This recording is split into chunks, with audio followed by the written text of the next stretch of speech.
not sure how you got designated, but congratulations. Thank you. Thank you for this opportunity, especially Director Adcock giving us a chance to speak. I think from a neighborhood perspective that the issue for, I'm sorry, I'm Jamie Shipley. I'm a resident of Woodlands Edge. I think the first place I'll start is with a question that you ask about single-family homes. I think if you polled everyone along Bowman Road, we would like to see single-family homes in that neighborhood. Why couldn't there be single-family homes? And Mr. Richardson started with the price of the land is based what it is, and it would not be economically feasible for him to do so. That starts with the future land use map. And Mrs. Spatz has set her price based on that. But our understanding is the future land use map is directional. It's not intentional. This land does not have to be rezoned from single family into multifamily. So that's the first point that I would like to make. So if the land were priced appropriately for single family homes could be developed there. So that's point number one. Point number two is that Mr. Richardson does build some nice apartments, but the fact of the matter is that they're apartments and they are oversaturated on Bowman Road. As you indicated, there are over 1,000 within a 2-mile stretch on a road that is not prepared for that much traffic every day. That's part of the problem.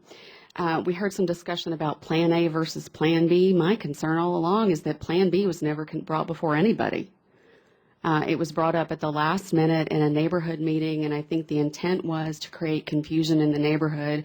And it was also brought up, and I want to make this point very clear, if we didn't go along with Plan A, here was Plan B, and there are some things in Plan B that you're not going to like. Nobody likes to be bullied into a position, and if you took a poll of the neighbors, I would think that most of us feel that that has been the case. Again, we're not against development. We're against responsible development on a particular stretch of road.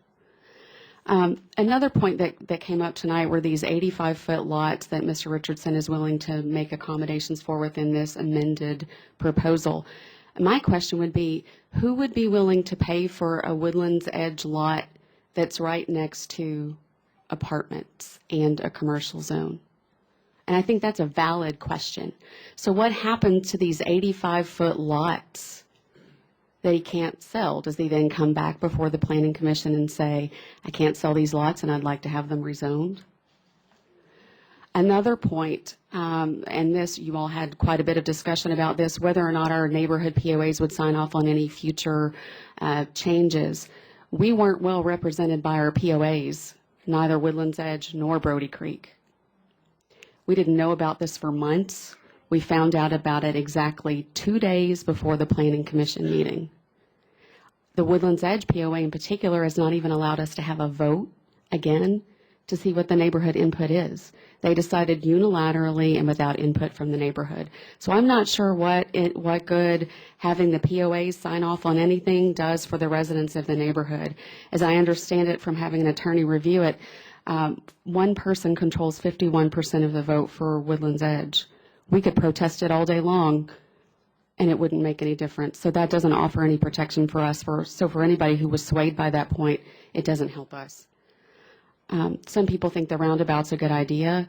Unless you're one of those people living at the front of Brody Creek, I'm not sure you think it's a great idea. It's going to come well into that neighborhood and very close to some of the houses that are there.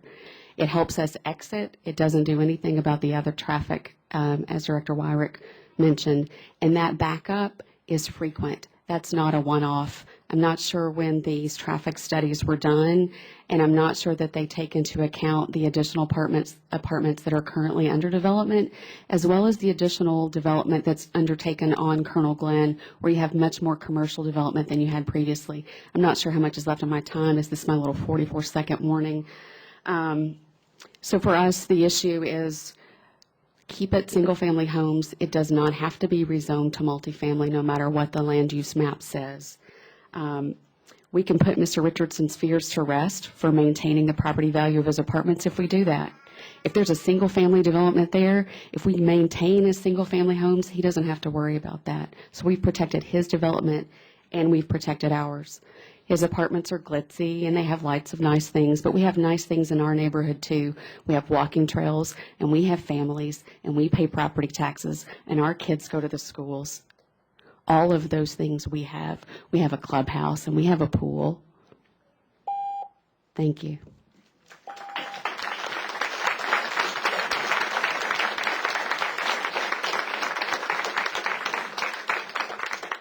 Thank you for your comments, and on behalf of all of the cards that I have, and I think they chose a very good spokesperson.